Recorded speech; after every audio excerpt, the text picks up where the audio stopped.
Hi, my name is Ruth Benna. I never thought I would come so close to dying. But one ordinary afternoon, everything changed. I was walking home from work when I suddenly felt dizzy. My vision blurred and my legs became weak. Before I could call for help, everything went dark. Then, I saw a long tunnel stretching out before me. The light at the end was so bright that it almost hurt to look at. But instead of turning away, I felt drawn to it. Something deep inside told me to keep moving forward. With each step, the warmth around me grew stronger. It wasn't just light, it felt like love itself. As I walked, memories of my life flashed through my mind. I saw moments of joy and pain, successes and failures. But none of it weighed me down. I felt like I was being shown something important, something bigger than myself. Then the scene changed. The beautiful light faded, and I found myself standing in the middle of a vast space, surrounded by enormous chains. They stretched out in every direction, thick and unbreakable. They were not wrapped around me, but I could feel their weight in my heart. I realized these chains were not made of metal. They were made of pain, fear, and division. They represented the struggles people faced, hatred, prejudice, and the unwillingness to forgive. I could see faces on the links, people from different backgrounds, cultures, and beliefs, all separated by these invisible walls. Just when I thought the weight was too much, the golden light returned. It shone brightly, touching the chains one by one. And as it did, the links started to break. The chains dissolved, not with force, but with something far greater: truth, love, and humility. I understood then that the only thing keeping people apart was their unwillingness to see the world through God's eyes. The light wasn't here to condemn anyone. It was an invitation to let go of pride, fear, and anger, and to embrace each other as brothers and sisters. As I stood there, watching the chains disappear, I felt a deep longing in my heart. I knew this message had to be shared. I had been given a glimpse of something powerful, something life-changing. And though I didn't know how, I knew my journey was only just beginning. As I stood in that strange and glowing place, I saw something that made my heart heavy. All around me were giant chains, thick, rusted, and stretching far into the distance. They weren't just lying on the ground. They were wrapped around people, around entire communities, locking them in place.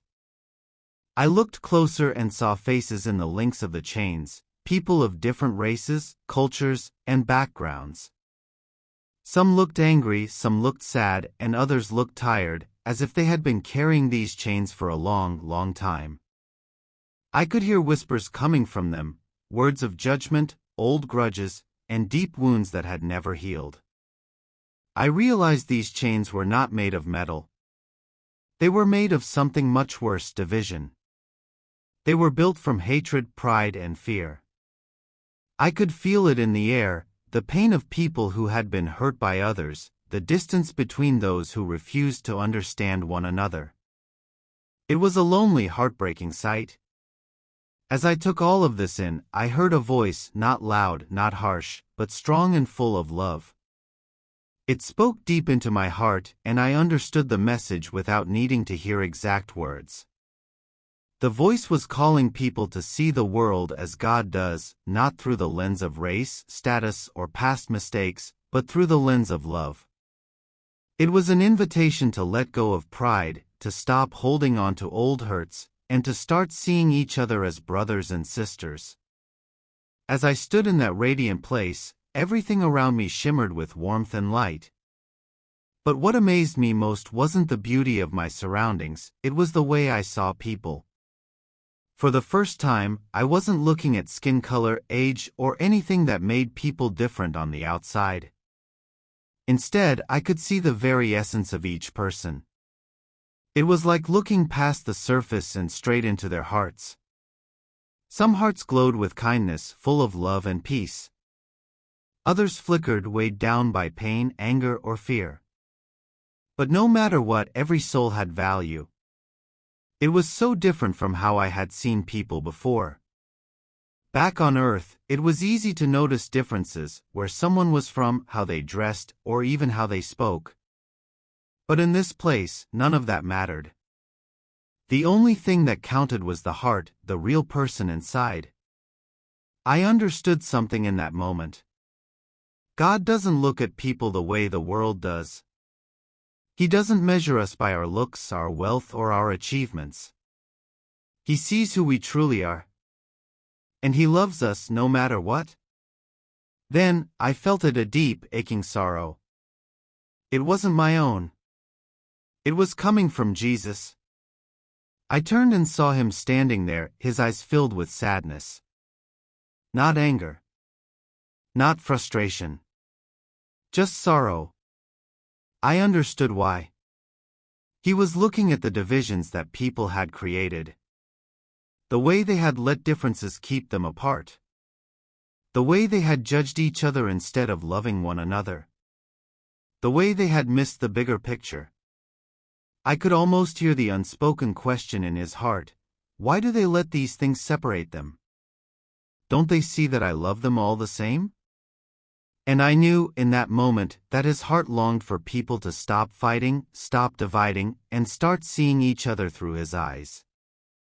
Not as enemies. Not as strangers. But as brothers and sisters, as one family deeply loved by God. This realization hit me like a wave. If only people could see what I was seeing. If only they could feel the love of God that stretched beyond race, beyond status, beyond traditions. If they could, the world would be so different. I felt a deep desire grow inside me. I had to share this. I had to tell others what I had seen. Because once you see through heaven's eyes, you can never go back to seeing the world the same way again. I realized something important. God was inviting His people to learn from one another, not to change who they were, but to expand their understanding of worship. No one had the complete picture on their own. But together, by sharing, listening, and embracing the beauty in each other's traditions, they could experience something greater. As I stood in that radiant presence, I saw another vision, one that filled my heart with sorrow. I saw a long road stretching across history, and along this road, I saw the faces of countless black men, women, and children. Some walked with heavy burdens on their backs, some were chained, some cried out for justice, but their voices went unheard. Others stood tall, their eyes filled with strength, yet they were treated as if they were less than human. I watched as time moved forward, and though the chains of the past had been broken, new forms of oppression had taken their place. I saw doors that remained closed, not because of lack of ability, but because of the color of a person's skin. I saw people judged before they even had a chance to speak. I saw opportunities denied, dreams crushed, and fear placed in the hearts of young children simply because the world saw them as different. I turned to Jesus, and His face was full of sorrow. I could feel His heartbreak over how His children had been treated. The world had failed to see the dignity He had placed in every human being. The worth of a person was never meant to be determined by skin, but by the heart. Yet, here in this broken world, people had chosen to divide rather than unite, to oppress rather than uplift. But then, Jesus showed me something else. In the midst of pain and struggle, I saw resilience. I saw the strength of those who refused to be defined by how the world saw them. I saw communities rising, lifting each other up, refusing to let hatred steal their joy.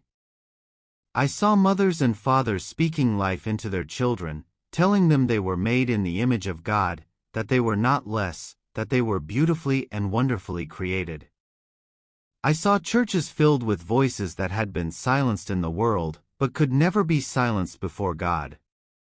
Their prayers, their worship, their faith had carried them through generations of injustice. Even in suffering, they had held on to hope. Even when treated unfairly, they had chosen love over hate. It was then that I understood, these were the very people God had called to be a light. The world may have tried to push them down, but heaven lifted them up. The trials they had endured did not make them weak, they had made them warriors of faith.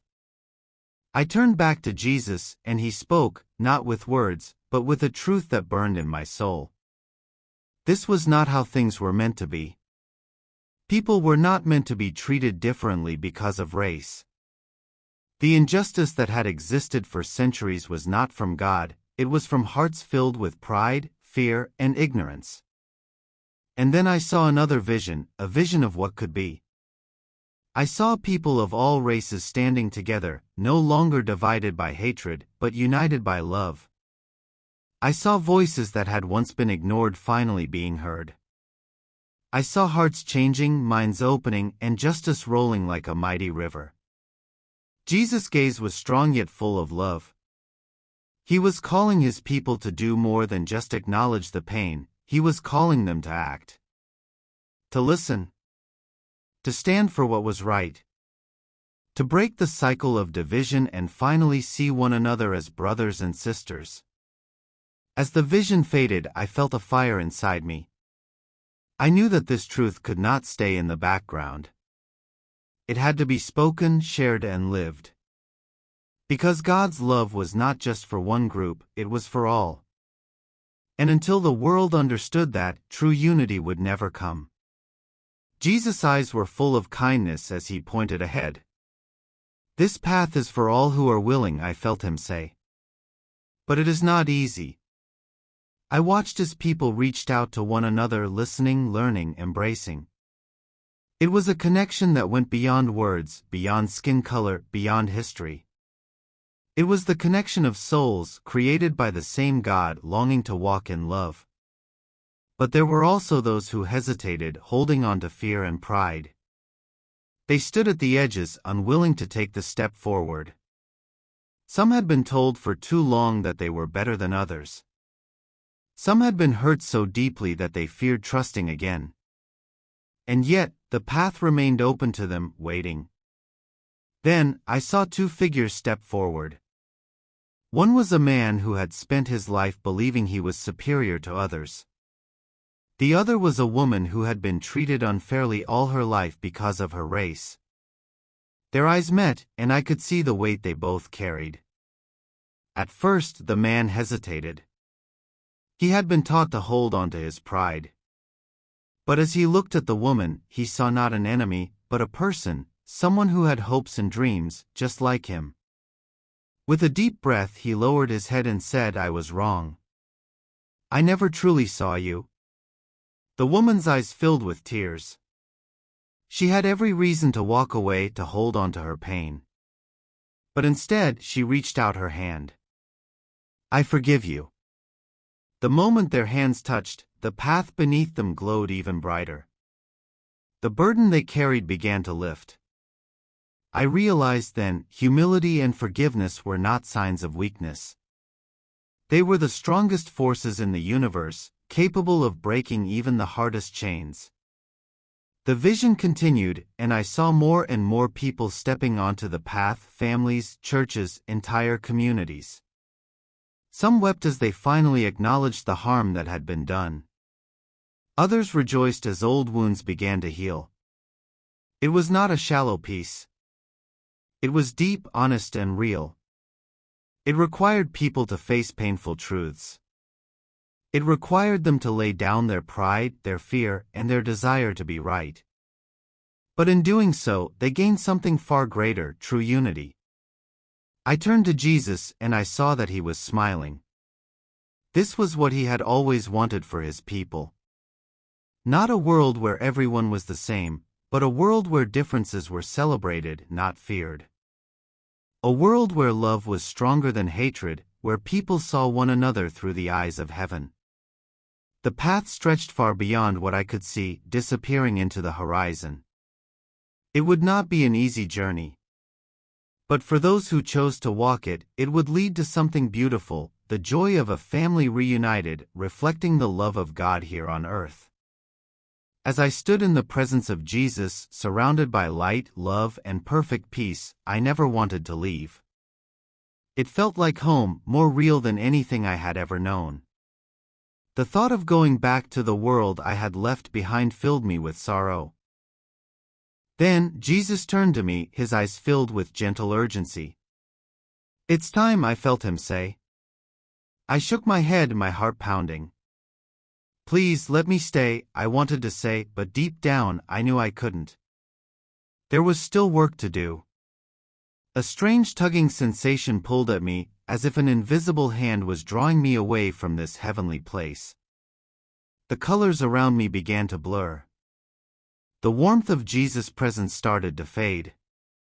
A dull ache filled my chest, a longing so deep that it felt unbearable. "She's back!" someone exclaimed. I heard the rush of footsteps, the hushed murmurs of relief. But inside, I felt an overwhelming grief. Tears filled my eyes as I stared at the ceiling. I had just been in the presence of perfect love, and now I was back in a broken world. For a moment, I wanted nothing more than to close my eyes and return to that divine realm. But then, something stirred inside me, a memory, a message, a calling. I had not returned without purpose. When I left the hospital, I was not the same person who had entered it. The vision had changed everything. I couldn't go back to living life as I had before. The message Jesus had given me burned in my heart, pushing me forward. I now had a renewed purpose, a calling to share what I had seen, to help break the chains of division, and to point people toward true unity in God's love. I began to pray like never before, not just for myself, but for the church, for communities, for the world. I prayed that people would see beyond race, culture, and differences and truly embrace each other as God's children. Living as a testimony to God's boundless love meant more than just words. It meant action. It meant listening, learning, and showing love even when it was hard. It meant forgiving and seeking reconciliation.